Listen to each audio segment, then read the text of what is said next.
खुद को पहचानो।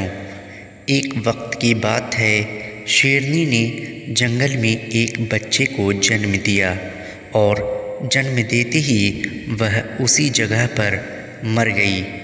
उतने में उधर से कई सारी भेड़ गुजर रही थी। वह शेर का बच्चा जिसने अभी अभी दुनिया में कदम रखा था, उन भेड़ों के साथ मिलकर चला गया। अब वह शेरनी का बच्चा उन भेड़ों के साथ ही रहने लगा और उन भेड़ों के साथ रहने की वजह से वह खुद को एक भेड़ ही समझ रहा था। उसने कभी मांस नहीं खाया और वो उन भेड़ों के साथ मिलकर घास खाने लगा था। उसे कुछ आइडिया ही नहीं था कि एक शेर कैसे रहता है और कैसे अपनी ज़िंदगी गुजारता है, और उसे यह तक नहीं पता था कि वह एक शेर है, क्योंकि उसके चारों तरफ भेड़ ही भेड़ थी और भेड़ के ही साथ में रहने लगा था। उसने कभी शेर की तरह नहीं दहाड़ा। फिर समय गुजरता गया और वह शेर का बच्चा एक जवान शेर बन गया।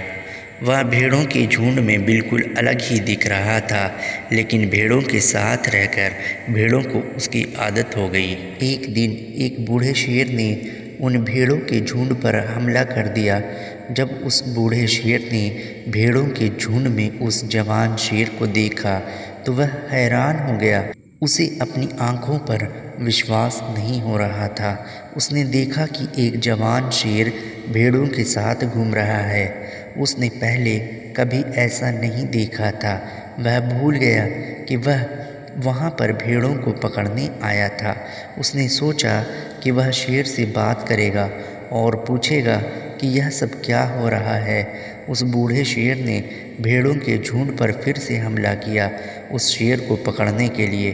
भेड़ों में जैसे ही उस बूढ़े शेर को देखा तो सब अपनी जान बचाकर भागने लगे और उन भेड़ों के साथ वह शेर भी अपनी जान बचाकर भागने लगा। कुछ देर के बाद उस बूढ़े शेर ने उस जवान शेर को पकड़ लिया। बूढ़े शेर ने उस जवान शेर को पकड़कर यह कहा, अरे बेवकूफ़, तू मुझे देखकर भाग क्यों रहा है?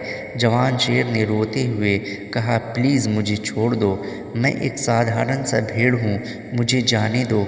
वो उस बूढ़े शेर को देखकर एक भेड़ की तरह काँप रहा था। बूढ़ा शेर ये सुनकर हैरान हो गया और वह समझ गया कि यहाँ पर क्या हो रहा था। बूढ़ा शेर उस जवान शेर को एक नदी के पास लेकर गया।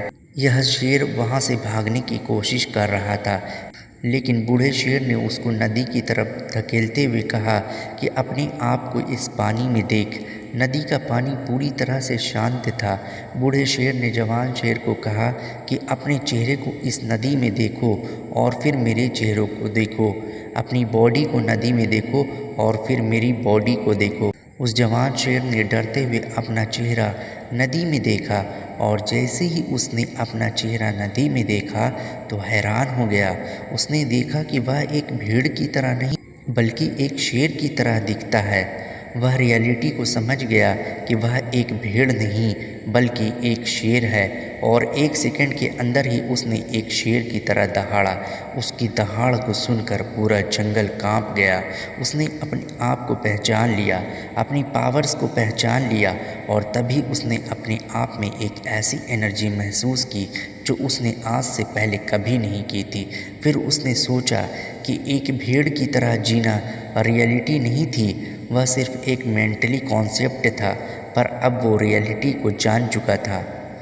दोस्तों, इस कहानी से बहुत ही डीप मैसेज निकलकर सामने आता है। अपने अंदर से उस वीकनेस को निकालिए जो आपके अंदर झूठ बोल बोल कर बैठा है। आप भी एक शेर की तरह हो जो भेड़ों के बीच फंस चुके हो। आपके आसपास जितने भी लोग हैं वह आपको यह फील कराते हैं कि आप अपनी लाइफ में कुछ नहीं कर सकते हो, क्योंकि कहीं ना कहीं आप भी उनके साथ रह रहकर उनकी तरह बनने की कोशिश करते हो।